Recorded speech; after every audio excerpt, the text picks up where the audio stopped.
शाम ढलने को थी। अपने घर का दरवाज़ा खोलकर रंजना घर में दाखिल हुई तो उसके हाथों में शॉपिंग बैग्स की भरमार थी और चेहरे पर ऐसी चमक मानो उसने दुनिया जीत ली हो। भीतर ड्राइंग रूम में बैठे उसके पति रमेश ने उसे देखा तो उसकी भौहें तन गई। ये सब क्या है रंजना?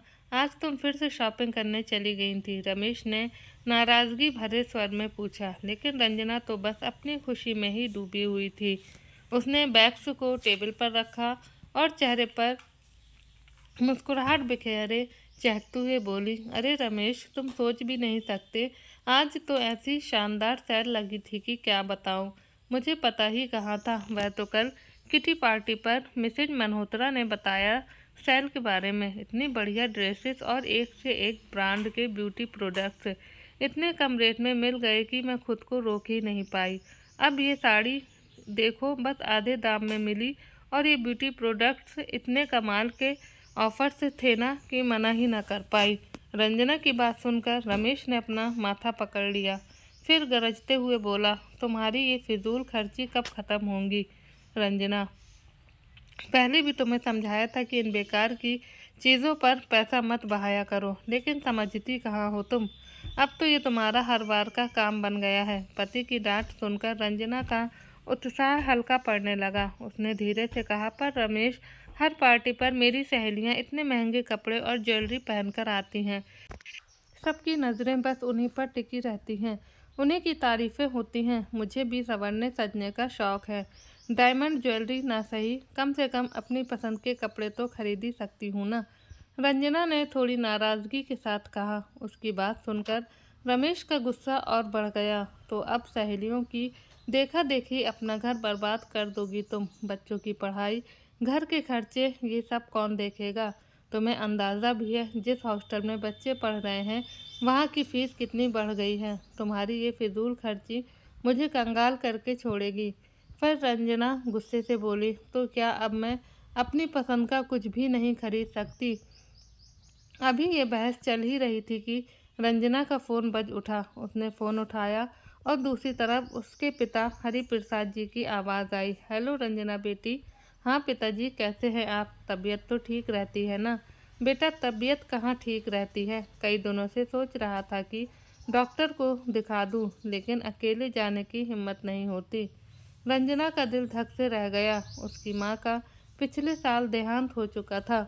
उसका कोई भाई भी नहीं था जो उसके पिता की देखभाल करता। रंजना ने पिता की मुरझाई हुई आवाज़ सुनी तो उसकी खुशी एक पल में गायब हो गई। उसने कहा, पिताजी, आप चिंता मत कीजिए। आप चाचा जी के बेटे अमित से कहिए ना, वह आपको डॉक्टर के पास ले जाएगा। आखिर अपने ही तो ऐसे समय में साथ खड़े होते हैं। वैसे भी दूर थोड़ी रहते हैं, वह साथ वाला तो घर है। मैं अभी उसे फ़ोन कर देती हूँ। तो हरिप्रसाद जी ने हल्की खांसी के बीच जवाब दिया, बेटी, मैं उसे बुला तो लेता, लेकिन अमित तो अपनी पत्नी और बच्चों के साथ घूमने गया हुआ है। वह यहाँ नहीं है। अब तो समझ नहीं आ रहा कि क्या करूँ। ये सुनकर रंजना का दिल बैठ गया। उसने अपने पिता को हौसला देते हुए कहा, आप चिंता मत करें पिताजी, मैं कुछ ना कुछ इंतज़ाम करती हूँ। आप थोड़ा आराम कीजिए, मैं बाद में बात करती हूँ। फ़ोन रखते ही रंजना के चेहरे पर गंभीरता छा गई। उसने रमेश की ओर देखा और चिंतित स्वर में कहा, सुनिए पिताजी की तबीयत ठीक नहीं है। चाचा जी के घर पर भी इस समय कोई नहीं है जो उन्हें डॉक्टर के पास ले जा सके। इस पर रमेश ने कोई प्रतिक्रिया नहीं दी। तो रंजना बोली, लगता है हमें उन्हें यहीं ले आना चाहिए। गांव में वे बिल्कुल अकेले हैं, उनकी देखभाल करने वाला कोई नहीं है। रंजना चिंता में थी। उसकी बात सुनकर रमेश पल भर के लिए चुप रह गया, लेकिन उसके मन में जैसे विचारों की उथल पुथल मच गई। अब एक और खर्चा, उसने सोचा। उसकी आंखों में थोड़ी झुंझलाहट झलक रही थी। वो क्या है ना रंजना, मौसम ही ऐसा चल रहा है। हल्की फुल्की तबीयत खराब होना तो आम बात है। ऊपर से पॉल्यूशन भी कितना बढ़ गया है, खासकर हमारे शहर में। अगर पिताजी यहाँ आएंगे तो उनकी तबीयत और बिगड़ सकती है। और वैसे भी क्या पता उन्हें यहाँ अच्छा लगे या नहीं। गांव की खुली हवा, अपना माहौल, वहाँ वह ज़्यादा सहज महसूस करते हैं। क्यों उन्हें वह वजह परेशान करें। मुझे लगता है उनके लिए गांव में रहना ही सही रहेगा। रंजना रमेश की बात सुनकर चुप हो गई, लेकिन मन में एक बेचैनी थी। पिताजी की तबीयत के बारे में सोच सोचकर वह बार बार परेशान हो रही थी। उसकी ये बेचैनी रमेश से छिपी नहीं रही। थोड़ी देर बाद रमेश बोला, रंजना, ऐसा मत सोचना कि मुझे तुम्हारे पिताजी की चिंता नहीं है। मैं समझता हूँ कि तुम उनकी वजह से परेशान हो, लेकिन बुढ़ापे में तो ये सब चलता ही रहता है। तुम उनसे फ़ोन पर हालचाल पूछती रहना। अगर उनकी तबीयत ज़्यादा ख़राब होने लगे तो तुम ही कुछ दिनों के लिए उनके पास गांव चली जाना। रमेश की बात सुनकर रंजना ने कहा, शायद तुम ठीक कह रहे हो। शहर के वातावरण में उनकी तबीयत कहीं और न बिगड़ जाए। ज़रूरत पड़ेगी तो वहाँ चलकर उन्हें दवाई दिलवा देंगे। 2 दिन बीत चुके थे। रंजना जब भी अपने पिता का हाल जानने के लिए उन्हें फ़ोन करती तो हर बार उनकी आवाज़ कमज़ोर और थकी हुई लगती। तीसरे दिन सुबह सुबह रंजना ने फ़ोन किया, पिताजी आपकी तबीयत कैसी है? अब उसने पूछा तो पिता ने धीरे से कहा, बेटी अब भी तबीयत वैसी ही है, दवाई से भी कोई फ़र्क नहीं पड़ा। सोच रहा हूँ कि किसी दूसरे डॉक्टर को दिखा दूँ, लेकिन अकेले जाना मुश्किल हो रहा है। अगर तुम दोनों आ जाते तो अच्छा होता। ये सुनकर रंजना का दिल भर आया। उसने पिता को ढाढ़स बनाते हुए कहा, आप चिंता मत करें पिताजी, मैं बात करती हूँ और कुछ इंतज़ाम करती हूँ। फ़ोन रखने के बाद रंजना सीधा रमेश के पास गई। रमेश, पिताजी की तबीयत में कोई सुधार नहीं है। उन्होंने कहा है कि हम गांव आएं और उन्हें डॉक्टर के पास ले जाएं। मुझे लगता है हमें जाना चाहिए। रमेश सोच में पड़ गया, लेकिन उसके चेहरे पर झुंझलाहट साफ झलक रही थी। रंजना, मैं समझता हूँ कि तुम्हें उनकी फ़िक्र है, लेकिन फ़िलहाल मेरे लिए वहाँ जाना मुमकिन नहीं है। ऑफिस का काम बहुत ज़्यादा है। उनसे कहो कि किसी अच्छे डॉक्टर से सलाह लेकर दवाई ले ले। गांव में भी अब अच्छे डॉक्टर मिल जाते हैं, उन्हें वहीं इलाज करवाने दो। रंजना चुप हो गई और भारी दिल के साथ रसोई में काम करने चली गई। रंजना के रसोई में जाने के बाद रमेश अखबार को झल्लाहट में टेबल पर पटकते हुए गुस्से में बड़बड़ाने लगा, हद हो गई, इसके पिता तो रोज ही बीमार हुए रहते हैं, हर दूसरे दिन फ़ोन करके बुलाने लगते हैं। क्या हमारे पास इतना फालतू समय है कि आए दिन उन्हें डॉक्टर को दिखाने जाते रहें? अगर तबीयत खराब है तो अपने आप ही डॉक्टर को दिखाने क्यों नहीं चले जाते? हर बार हमें क्यों परेशान करते हैं? इनके कहने पर रंजना भी उन्हें यहाँ लाने की रट लगा लेती है या मुझे वहाँ चलने को कहती है। अरे अगर वह बीमार है तो मैं क्या करूँ? क्या मैंने ठेका ले रखा है इसके पिताजी का? कुछ देर बाद नाश्ता करके रमेश अपने ऑफिस के लिए निकल गया। नाश्ता करने के बाद रंजना घर का सारा काम जल्दी जल्दी निपटाने में लगी थी। तभी दरवाजे पर हल्की सी दस्तक हुई। रंजना ने जल्दी से हाथ पोंछे और दरवाज़ा खोला। सामने उनके किराएदार निशा खड़ी थी। उसके हाथ में एक प्लेट थी जिसमें कुछ लड्डू रखे थे। भाभी जी, आज मैंने बेसन के लड्डू बनाए हैं, सोचा आपके लिए भी कुछ ले जाऊं। निशा ने मुस्कुराते हुए कहा। रंजना ने फीकी सी मुस्कुराहट के साथ वो लड्डू ले लिए और निशा को थैंक यू कहा, लेकिन उसके चेहरे से खुशी कहीं गायब थी। निशा ने तुरंत उसकी उदासी भांप ली। भाभी जी, क्या हुआ? आप कुछ परेशान लग रही हैं। तो रंजना ने उदासी भरे चेहरे के साथ कहा, कुछ खास नहीं, बस मेरे पिताजी की तबीयत ठीक नहीं है। यह सुनकर निशा थोड़ा चिंतित हो गई। क्या हुआ उन्हें? बस क्या बताऊं, डायबिटीज़ के मरीज़ तो वह पहले से ही है, अब सांस लेने में भी दिक्कत हो रही है। मैंने रमेश से कहा था कि चलकर उन्हें डॉक्टर को दिखा लाते हैं, लेकिन उनके पास समय ही कहाँ है। ये सुनकर निशा ने सहानुभूति से रंजना की ओर देखा। भाभी, फिर तो आपको बहुत चिंता हो रही होगी। उसी समय निशा का पति पिरसून बाजार से लौट आया। उसे देखते ही निशा बोली, अरे पिरसून, आप सही समय पर आ गए। देखिए ना भाभी जी कितनी परेशान हैं। इनके पिताजी की तबीयत ठीक नहीं है और रमेश भाई साहब के पास समय नहीं है उनके पास जाने का। पिरसून ने बात सुनी और तुरंत बोला, अरे तो इसमें क्या परेशानी है निशा, तुम भाभी जी के साथ चली जाओ, मैं आप दोनों को गाड़ी से छोड़ देता हूँ। रंजना ये सुनकर थोड़ा चौंकी। उसने झिझकते हुए कहा, अरे नहीं नहीं, इतनी तकलीफ़ मत कीजिए। तो पिरसून ने मुस्कुराते हुए कहा, भाभी जी, इसमें तकलीफ़ की क्या बात है? अंकल वहाँ परेशान हो रहे होंगे, उनकी तबीयत ख़राब है, तो आपको उन्हें डॉक्टर के पास ले जाना चाहिए। और फिर हम तो एक ही परिवार की तरह हैं। अगर हम एक दूसरे के काम नहीं आएंगे तो और कौन आएगा। निशा ने भी बड़े स्नेह के साथ कहा, हाँ भाभी जी, आप परेशान मत होइए, मैं आपके साथ चलूंगी।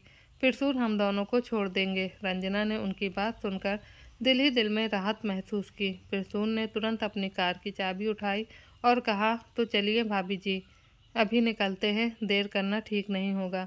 रंजना ने निशा और फिरसूर का आभार जताते हुए अपना दुपट्टा उठाया और उनके साथ जाने के लिए तैयार हो गई।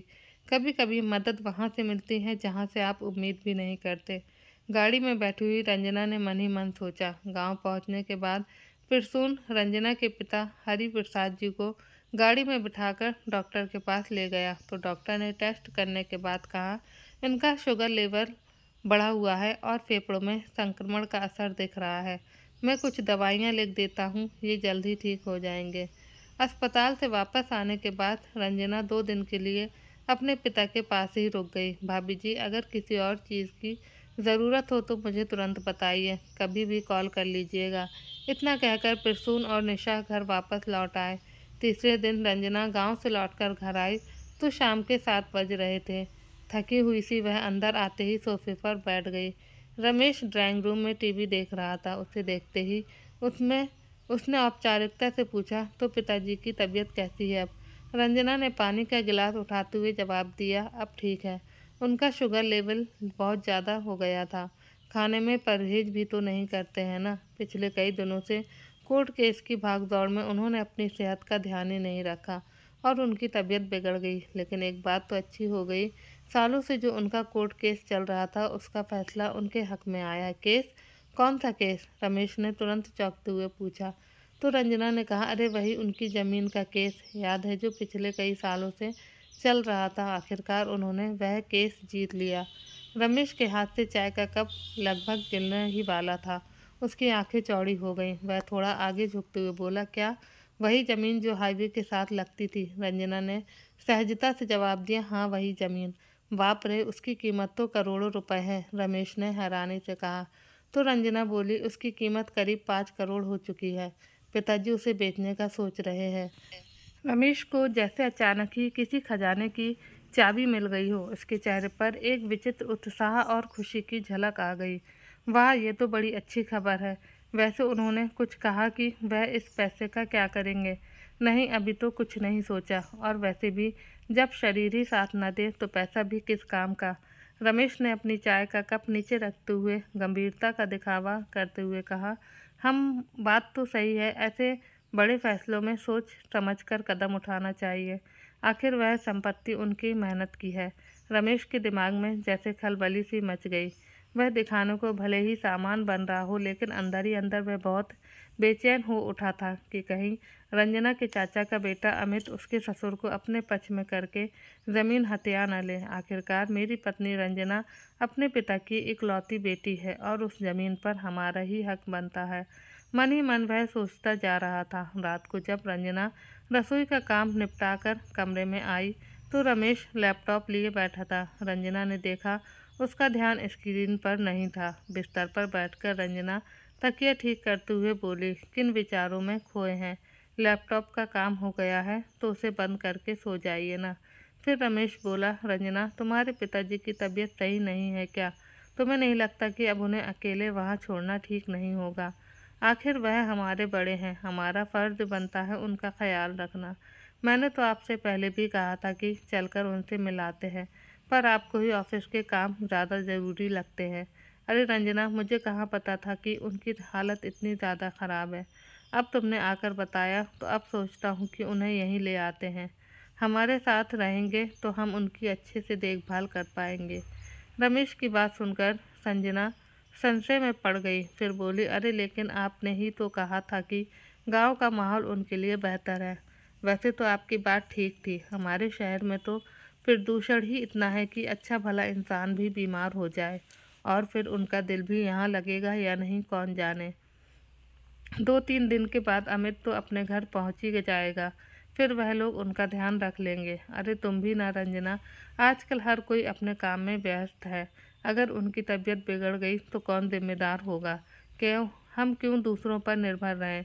मैं कहता हूँ उन्हें यहीं ले आते हैं। रंजना को रमेश की बात में थोड़ा दम लगा। वह सोच में पड़ गई। बात तो आप ठीक कर रहे हैं, यहाँ रहेंगे तो हमारी नज़रों के सामने रहेंगे और हम हर तरह से उनका ख्याल रख पाएंगे। हाँ रंजना, कल तुम उन्हें फ़ोन करके बता देना कि हम इस रविवार को उन्हें लेने आ रहे हैं। अगले दिन सुबह जब रंजना की आँख खुली तो उसने देखा कि रमेश पहले से ही तैयार होकर बैठा था। ये देखकर रंजना चौंक गई। उसने उठते ही पूछा, अरे आज ऑफिस जल्दी जाना है क्या? इतनी सुबह सुबह तैयार हो गए? नहीं रंजना, आज ऑफिस नहीं जाऊंगा, मैंने छुट्टी ले ली है। रंजना और भी ज़्यादा हैरान हो गई। छुट्टी क्यों? क्या कोई ख़ास बात है? हाँ रंजना, हम आज ही गांव जा रहे हैं पिताजी को लेने। लेकिन रमेश, हमने तो रविवार को जाने का सोचा था, आज अचानक से। तो रमेश बोला, हाँ जितनी जल्दी उतना बेहतर। उनके सेहत का सवाल है और इस मामले में मैं किसी तरह की देरी या लापरवाही नहीं कर सकता। और रंजना, तुम्हारे चाचा का बेटा अमित कितना चालबाज है, क्या तुम नहीं जानती? तुम्हारे पिता के पास जो ज़मीन है उन्हें बहला फुसलाकर बड़ी आसानी से अपने कब्जे में ले लेगा और हम यहाँ हाथ मलते रह जाएंगे। उन्हें यहाँ ले आएंगे तो एक पंथ दो काज हो जाएंगे। ये बात सुनकर रंजना कुछ सोचते हुए बोली, हाँ बात तो ठीक है, अमित पर विश्वास तो नहीं किया जा सकता। तो रंजना, तुम अभी उन्हें फ़ोन करो और उन्हें बता दो कि हम आज ही आ रहे हैं।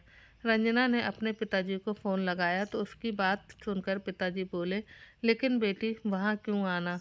मेरी तबीयत अब बेहतर है, मैं यहीं ठीक हूँ। रंजना परेशान होकर बोली, पिताजी आप समझ क्यों नहीं रहे हैं? शहर में आपके साथ रहने से हम आपकी बेहतर देखभाल कर पाएंगे। उसी समय रमेश ने फ़ोन रंजना के हाथ से ले लिया और बड़े अधिकार के साथ बोला, पिताजी अब मैं आपकी कोई दलील नहीं सुनूंगा। अब आपकी सेहत हमारे लिए सबसे ज़रूरी है। आज हम आपको लेने आ रहे हैं, ये फैसला हो चुका है। पिताजी हल्की मुस्कुराहट के साथ बोले, अरे बेटा, कितना ख्याल रखते हो तुम मेरा। लेकिन मुझे सच में यहीं सुकून मिलता है। यहाँ की मिट्टी, यहाँ का माहौल, सब कुछ यहाँ अपना सा लगता है। रमेश भावुक अंदाज में बोला, लेकिन पिताजी आप नहीं जानते कि यहाँ रंजना और मुझे आपकी कितनी चिंता है। आप सामने रहेंगे तो हमारे दिल को संतुष्टि मिलेगी। रंजना आपकी इकलौती बेटी है, इसलिए आपका ध्यान रखना हमारी जिम्मेदारी है। अब आप ही सोचिए, अगर आपकी जगह मेरे पिताजी होते तो क्या मैं उनके लिए ये सब नहीं करता? रमेश की दलीलों के सामने हरिप्रसाद जी की एक न चली। आखिरकार उन्होंने उनके साथ चलने के लिए हामी भर दी। शाम के समय रमेश और रंजना हरिप्रसाद जी के साथ घर लौटे। रमेश ने गाड़ी रोककर कहा, रंजना तुम गेट खोलो, मैं पिताजी को गाड़ी से बाहर निकलने में मदद करता हूँ। गाड़ी से निकलकर रंजना ने डोर बेल बजाई तो उनकी किराएदार निशा की आवाज़ आई, भाभी बस आई। इतने में रमेश ने हरिप्रसाद जी का हाथ थामे गाड़ी से बाहर निकलने में मदद की। निशा ने जल्दी से गेट खोला और रंजना के पिता को देखकर तुरंत हालचाल पूछा। फिर रंजना से बोली, ये तो बहुत अच्छा किया आपने भाभी, जो अंकल जी को यहाँ ले आए। हरिप्रसाद जी के आने के बाद घर का माहौल खुशनुमा था। रंजना सुबह सुबह उनके लिए नाश्ता बनाती और रमेश शाम को ऑफिस से लौटकर उनके साथ बैठकर बातें करता। हरिप्रसाद जी भी वहां आकर खुश थे। एक शाम जब सब लोग चाय पी रहे थे तो रमेश मुद्दे की बात पर आया। उसने चाय की चुस्की लेते हुए कहा, पिताजी सच कहूँ तो आपके यहाँ आ जाने के बाद घर में एक अलग ही रौनक आ गई है। ईश्वर का दिया सब कुछ है घर में। बड़े बुजुर्गों की कमी थी, वह भी पूरी हो गई। बस एक ही बात है जो कभी कभी परेशान करती है।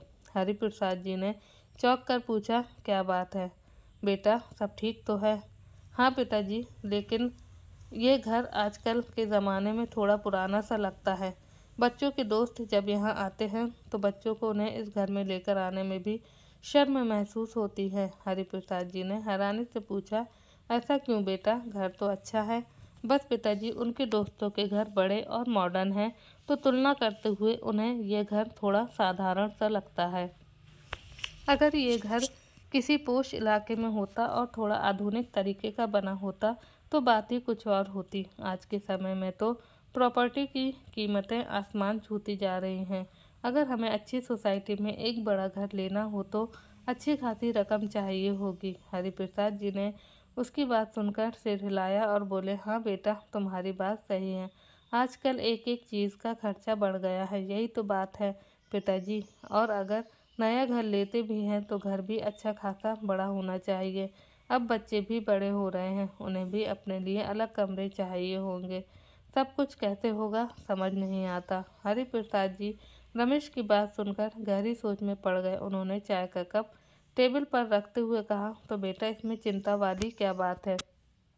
जो भी मदद चाहिए तो मुझे बताओ। ये बात सुनते ही रमेश की आंखों में चमक आ गई, लेकिन अपनी भावनाओं पर काबू रखते हुए वो मायूसी भरे स्वर में बोला, पिताजी इतना आसान नहीं है ये बात, ये करोड़ों का मामला है।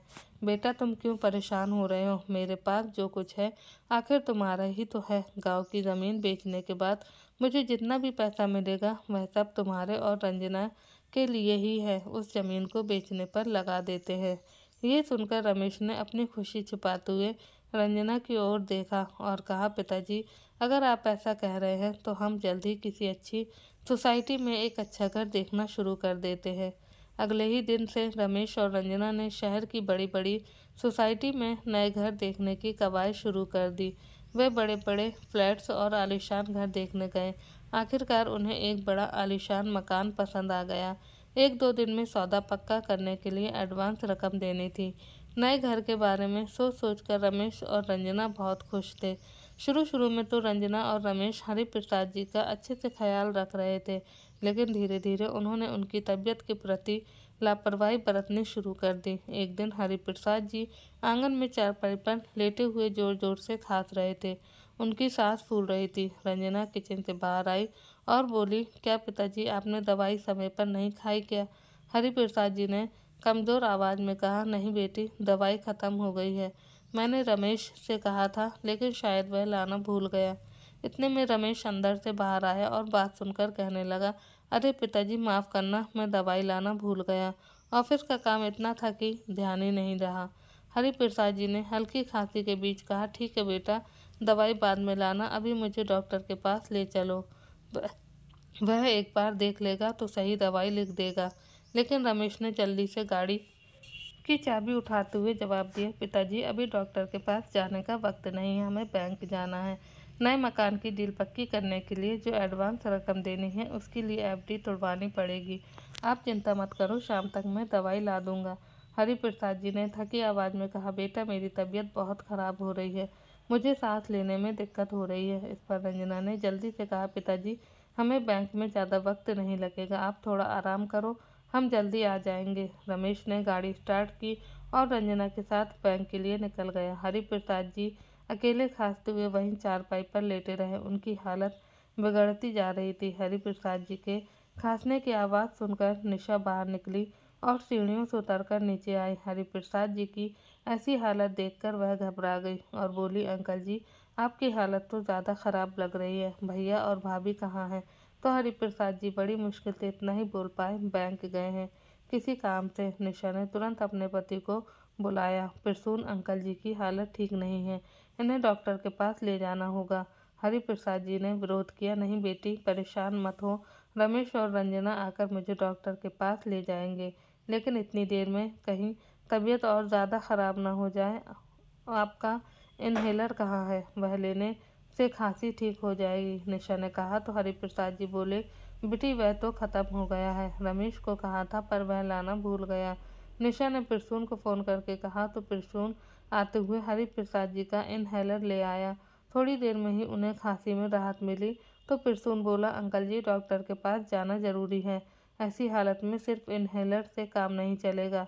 हरिप्रसाद जी ने संकोच से कहा, लेकिन बेटी इसकी क्या ज़रूरत है, रमेश और रंजना आते ही होंगे, वह खुद मुझे ले जाएंगे। अंकल आप हमें गैर क्यों समझते हैं, हम भी तो आपके बच्चों जैसे ही हैं। कहते हुए प्रसून ने गाड़ी निकाली और उन्हें डॉक्टर को दिखाने ले गया। हरिप्रसाद जी ने निशा और प्रसून को ढेर सारे आशीर्वाद दिए। बेटी दामाद के घर रहते हुए हरिप्रसाद जी का हर दिन पहले जैसा ही कट रहा था। बिना देखभाल, बिना सहारा, रमेश और रंजना अपनी दुनिया में मस्त थे। जब भी हरिप्रसाद जी किसी काम के लिए रमेश को कहते तो वह हमेशा टाल देता, पिताजी अभी टाइम नहीं है, कल ऑफिस से आते हुए ले आऊँगा। ये जवाब इतनी बार सुनने को मिला कि अब हरिप्रसाद जी ने उम्मीद ही छोड़ दी थी। रंजना भी अब उनके प्रति लापरवाह हो चुकी थी। वह या तो किसी किटी पार्टी में जा रहती या शॉपिंग में घर पर होती तो फ़ोन पर अपनी सहेलियों से बात करती। आज सुबह के 11 बज रहे थे। यूँ तो रंजना रमेश के जाने के बाद अपने पिता को नाश्ता दे देती थी, लेकिन आज वह अभी तक खाना लेकर नहीं आई थी। हरिप्रसाद जी ने चारपाई पर लेटे हुए आवाज़ दी, रंजना बेटी, नाश्ता दे दो। रंजना अंदर फ़ोन पर बात करने में व्यस्त थी। तुझे पता है हमने जो घर लिया है वो कितना शानदार है। एकाएक चीज़ मेरी पसंद की है। किटी पार्टी पर जितनी भी लेडीज़ अपने आप को हाई सोसाइटी की समझती हैं, सब की सब मेरा घर देखकर जल भुन जाएंगी। हरिप्रसाद जी ने फिर आवाज़ लगाई, बेटी सुन रही हो? लेकिन रंजना की बातों में वो आवाज़ कहीं खो गई। हरिप्रसाद जी बाहर आंगन में ही लेटे हुए थे, इसलिए उनकी आवाज़ ऊपर तक जा रही थी। निशा उनकी आवाज़ सुनकर बाहर आई। नमस्ते अंकल, सब ठीक है ना? आपने नाश्ता किया? नहीं बेटी, रंजना को कह रहा था, शायद वह बिजी है। निशा ने अपने किचन से थाली में नाश्ता परोसा और हरिप्रसाद जी के पास ले आई। अंकल अब आप ये खाइए। और आपकी दवाई कहाँ रखी है? डाइनिंग टेबल पर होगी, ला दोगी तो ले लूँगा। निशा ने तुरंत दवाई लाकर दी और पानी का गिलास थमाया। हरिप्रसाद जी ने भावुक होकर कहा, बेटी तुम हमेशा मेरी मदद करती हो, भगवान तुम्हें खुश रखे। अक्सर प्रसून भी हरिप्रसाद जी के पास थोड़ी देर आकर बैठ जाता था, उनका हालचाल पूछ लेता। अब तो दवाई खत्म होने पर हरिप्रसाद जी प्रसून को ही फ़ोन करके अपनी दवाई मंगवा लिया करते थे और प्रसून के मना करने के बावजूद भी उसके हाथ में दवाई के पैसे ज़बरदस्ती थमा देते थे। धीरे धीरे बीतने लगे। रमेश और रंजना अपने सपनों के घर में शिफ्ट होने को बेताब थे। रजिस्ट्री का दिन भी नज़दीक आ रहा था और दोनों बेहद उत्साहित थे। एक शाम को जब रमेश ऑफिस से घर लौटा तो रंजना ने झूमते हुए कहा, सुनिए, अब हम अपने नए घर में शिफ्ट होने जा रहे हैं, तो क्या आपको नहीं लगता कि हमें एक बढ़िया सी गाड़ी भी लेनी चाहिए और घर के लिए फर्नीचर भी आरामदायक और शानदार होना चाहिए।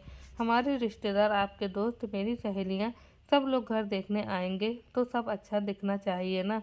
तो रमेश ने मुस्कुराते हुए कहा, ये बात तो है रंजना, वैसे तुम्हारे पिताजी को जो 5 करोड़ रुपए मिलने वाले हैं, उनमें से तो हम सिर्फ 3 करोड़ का घर खरीद रहे हैं। बाकी पैसे तो अब भी बच रहे हैं। उन पैसों से हम बहुत आरामदायक फर्नीचर और एक लग्जरी गाड़ी खरीद सकते हैं। रंजना ने खुशी खुशी हामी भरी। वैसे भी पिताजी इस उम्र में करेंगे क्या इतने पैसों का? और क्या, उन्हें तो बस घर में आराम करना है, हम सब संभाल लेंगे। वहीं 1-2 दिन से हरिप्रसाद जी के मन में एक अजीब सी बेचैनी थी। उनका दिल भारी महसूस हो रहा था, सांस लेने में दिक्कत हो रही थी। आखिरकार वो दिन आ ही गया जब उनकी ज़मीन की रजिस्ट्री का काम होना था।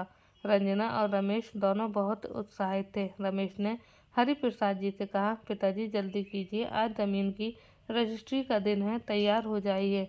हरिप्रसाद जी ने थके हुए स्वर में कहा, बेटी मेरी तबीयत ठीक नहीं लग रही, दिल भारी भारी सा लग रहा है, सांस लेने में दिक्कत हो रही है, मुझे लगता है मुझे डॉक्टर को दिखाना पड़ेगा। ये सुनकर रमेश के मन में एक गुस्सा उभरा, लेकिन उसने गुस्से को दबाते हुए कहा, पिताजी आज जाना ज़रूरी है, नहीं तो ज़मीन की रजिस्ट्री की डेट आगे के लिए टल जाएगी और अब जब तक ज़मीन की रजिस्ट्री करवाकर पैसे हाथ में नहीं आएंगे तब तक हम अपने मकान की रजिस्ट्री कैसे करवाएंगे? रंजना ने भी कहा, हाँ पिताजी, आज तो जाना बहुत ज़रूरी है और वैसे भी आपको गाड़ी में बैठकर ही तो जाना है। आप गाड़ी में आराम से बैठ जाइए, सारा काम हो जाने के बाद आपको डॉक्टर के पास ले जाएंगे। हरिप्रसाद जी ने दुखी होकर कहा, बेटी मेरी तबीयत अगर ठीक होती तो मैं क्यों मना करता, लेकिन अब तो मुझ में उठने तक की भी हिम्मत नहीं है। फिर भी रमेश और रंजना ने जिद पकड़ी और हरिप्रसाद जी को गाड़ी में बिठा लिया। वह दोनों कचहरी के लिए निकले, ये कहकर कि थोड़ी देर में काम हो जाएगा, फिर आपको डॉक्टर के पास ले जाएंगे। लेकिन समय बढ़ता गया और वह दोनों वापस नहीं आए। हरिप्रसाद जी का दम घुट रहा था। उन्होंने 1-2 बार फ़ोन किया, लेकिन हर बार यही जवाब मिला, बस थोड़ी देर और लगेगी, फिर हम आपको डॉक्टर के पास ले जाएंगे। हरिप्रसाद जी की स्थिति बिगड़ती जा रही थी, उनकी हिम्मत टूटने लगी थी, लेकिन उन्होंने फिर भी जैसे तैसे साहस जुटाकर प्रसून को फ़ोन कर दिया। उनकी आवाज़ काँप रही थी, प्रसून बेटा, मुझे लगता है अब मेरा समय आ गया है, मेरा दम घुट रहा है, तुम जल्दी आ जाओ। प्रसून के कानों में ये शब्द गूंजते ही उसकी धड़कनें तेज हो गईं। उसके अंदर एक अजीब सी बेचैनी भर आई। उसने तुरंत फ़ोन काटा और बिना समय गंवाए ऑफिस से निकल पड़ा और हरिप्रसाद जी द्वारा बताई गई जगह पर पहुंच गया। हरिप्रसाद जी की हालत वाकई में बहुत ज़्यादा खराब हो चुकी थी। वह उन्हें जल्दी से अस्पताल लेकर गया। अस्पताल पहुंचकर डॉक्टर ने जांच पड़ताल शुरू की। इधर जब रमेश और रंजना हरिप्रसाद जी को लेने के लिए बाहर आए तो देखकर हैरान रह गए। हरिप्रसाद जी गाड़ी में नहीं थे। उन्होंने फ़ोन लगाया लेकिन उनका फ़ोन भी बंद आ रहा था। वह दोनों पसीने से तरबतर हो गए। पिताजी की चिंता से ज़्यादा उन्हें इस बात की चिंता थी कि अगर आज पैसे हाथ में न आए तो नए मकान की रजिस्ट्री में और वहां शिफ्ट होने में और भी देरी हो जाएगी। उसी समय रमेश के पास प्रसून का फ़ोन आया और सारी बात बताते हुए उसे जल्दी अस्पताल पहुंचने को कहा। इतनी बात सुनते ही रमेश गुस्से से बिफरते हुए चिल्लाने लगा, प्रसून आखिर तुम साबित क्या करना चाहते हो? पिताजी को अस्पताल ले जाकर तुम हीरो बनना चाहते हो क्या? तो प्रसून बोला, लेकिन अंकल की हालत इतनी खराब थी कि एक पल की देरी भी जानलेवा हो सकती थी। क्या तुम्हें उनकी सेहत से ज़्यादा रजिस्ट्री की परवाह है? रमेश अब तैश में आ चुका था। हाँ, परवाह है। सिर्फ तुम्हारे कारण आज हमारा काम बनते बनते रह गया। तुमने बीच में आकर सब बर्बाद कर दिया। इधर चेकअप के बाद जो कुछ भी सामने आया उसे सुनकर प्रसून हैरान रह गया। हरिप्रसाद जी को दिल का दौरा पड़ा था। डॉक्टर ने बताया कि अगर थोड़ी सी भी देर हो जाती तो कुछ भी हो सकता था। 2-3 दिन के इलाज के बाद हरिप्रसाद जी अस्पताल से घर लौट आए थे। उनकी हालत अब पहले से बेहतर थी, परंतु जब तक अस्पताल में रहे प्रसून ने उनकी देखभाल की, क्योंकि रमेश को तो कोर्ट कचहरी से ही फुर्सत नहीं थी। डॉक्टर ने बताया था कि उन्हें पूरी देखभाल और आराम की ज़रूरत है, लेकिन रंजना और रमेश के लिए ये सब सिर्फ सुनने की बातें थीं। उनके दिमाग में केवल उनका नया मकान और उससे जुड़े काम ही घूम रहे थे। हरिप्रसाद जी के घर आने के बाद प्रसून और निशा ने कोई और मकान किराए पर लेकर वहां से जाने का फैसला कर लिया था। रमेश को रजिस्ट्री की तारीख खिसकानी पड़ी थी, जिस कारण उसके चेहरे पर हर वक्त खीज और नाराज़गी झलकती रहती। एक दिन रजिस्ट्री की नई तारीख तय होने के बाद रमेश ने कहा, पिताजी अब हर हाल में ये काम निपटाना है, इस बार कोई अड़चन नहीं आनी चाहिए। रंजना ने भी उसकी हाँ में हाँ मिलाई। हरिप्रसाद जी को उनका ये व्यवहार देखकर बड़ी हैरानी हुई। काफ़ी देर वह सोच विचार में बैठे रहे, लेकिन अब उन्होंने ठान लिया था कि उन्हें क्या करना है। कुछ ही दिनों में ज़मीन की रजिस्ट्री हो गई।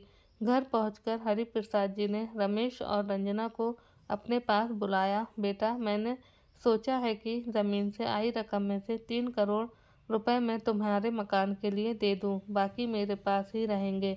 ये सुनकर रमेश ने तुरंत कहा, लेकिन पिताजी, हमें तो मकान के लिए फर्नीचर, इंटीरियर और एक लग्जरी गाड़ी भी चाहिए। ये सब भी तो इसी रकम से होना था। बेटा, मैंने तुम्हारे मकान के लिए जो देना था दे दिया। ये पैसे मैंने अपनी मेहनत से कमाई हैं। इन पैसों का मुझे क्या करना है वह मुझे ही तय करने दो तो बेहतर होगा। अब ये सब बातें चल ही रही थी कि प्रसून और निशा अंदर आए। आपने बुलाया अंकल जी? हाँ बेटा, मैंने ही तुम्हें बुलाया है। कुछ महत्वपूर्ण बात करनी थी। आओ बैठो। हरिप्रसाद जी ने गहरी सांस ली और अपनी बात शुरू की। प्रसून बेटा, मैंने अपनी ज़िंदगी में बहुत मेहनत की है। हर पल सिर्फ अपनी बेटी और परिवार की खुशियों के लिए जिया, लेकिन अब मैं ज़िंदगी के उस पड़ाव पर हूँ जहाँ नज़र तो धुंधली हो जाती है, लेकिन रिश्तों का झूठ और सच साफ साफ दिखाई देने लगता है। मैंने अपनी ज़मीन बेचकर जो 5 करोड़ कमाए हैं, उनमें से 3 करोड़ मैंने रंजना और रमेश के मकान के लिए दे दिए। बाकी के 2 करोड़ के लिए मैंने फैसला कर लिया है और ये फैसला अंतिम है। ये सुनकर रमेश बेचैन हो उठा। उसने जल्दी से कहा, पिताजी, लेकिन वह पैसे तो हमारे भविष्य के लिए ही हैं। अभी बहुत से काम बाकी हैं मकान के लिए। तभी हरिप्रसाद जी ने हाथ उठाकर उसकी बात काटते हुए कहा, रमेश, मैं तुम्हारी ज़रूरतों को जानता हूँ, साथ ही तुम्हारी नीयत को भी, लेकिन मुझसे जितना बन पाया मैंने कर दिया। अब बाकी के पैसों को मैं अपने पास रखूँगा। एक पिता भला अपनी बेटी के घर पर कब तक रुकेगा? इसलिए मैंने तय किया है कि अब मुझे यहाँ से चले जाना चाहिए। तो रंजना बोली, लेकिन पिताजी, आप गांव में अकेले कैसे रहेंगे? नहीं बेटा, मैं गांव में नहीं रहूँगा। मैंने फैसला किया है कि मैं प्रसून और निशा के साथ अपनी बाकी की ज़िंदगी बिताना चाहता हूँ।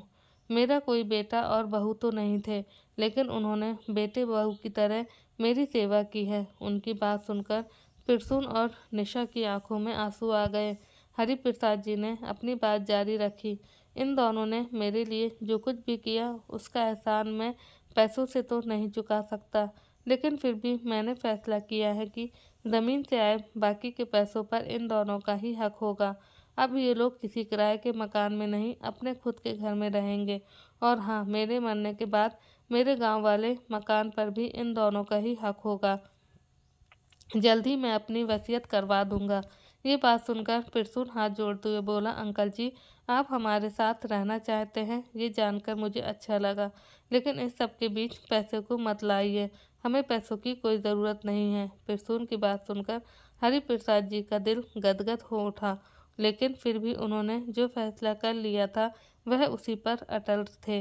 रमेश और रंजना के चेहरे पर जैसे कालिक सी पुत गई। उन्होंने विरोध करने की कोशिश की, लेकिन हरिप्रसाद जी के सख्त स्वर ने उन्हें चुप करा दिया। रमेश, रंजना, तुम दोनों ने शायद ये नहीं समझ पाए कि रिश्ते पैसे से खरीदे नहीं जा सकते। पिरसुन ने मुझे उस समय सहारा दिया जिस समय मुझे सबसे ज़्यादा ज़रूरत थी, और निशा ने एक बेटी की तरह मेरी देखभाल की। ये पैसे अब उनके ही हैं और इस बात पर अब और कोई बहस नहीं होगी। कमरे में सन्नाटा छा चुका था और हरिप्रसाद जी वहां से उठकर अपना सामान पैक करने चले गए थे। तो दोस्तों, आपको ये कहानी कैसी लगी, लाइक और कमेंट करके ज़रूर बताएं, और चैनल को सब्सक्राइब करना बिल्कुल ना भूलें। मिलते हैं एक और नई कहानी के साथ में। जब तक के लिए आप सबका बहुत बहुत धन्यवाद।